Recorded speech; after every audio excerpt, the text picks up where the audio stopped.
Hi all, today's showcase is all about dynamic PHP without coding skills required. To that end, we're gonna be using a feature by Gloo, the Composer Kit. Let's jump right in. We've got two SVGs in the front end as we've placed their XML code into two HTML widgets here in the Elementor editor. Except this widget here on the right has been built with Composer with some dynamic data here.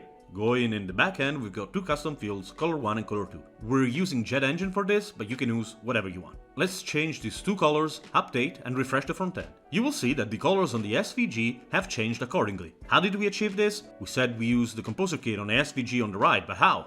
We've grabbed this random SVG, placed it in the HTML widget, and we have this other instance of it, where we've dragged our Dynamic Composer widget in. Then we created two items, color 1 and color 2, and gave them a dynamic variable value using a custom field tag, mapping each to their respective fields in the backend. Let's look at what this is actually doing. The way the designer has set up this SVG, it has three properties for color code. We're simply replacing two of them with dynamic values mapped to the backend custom fields with our Dynamic Composer.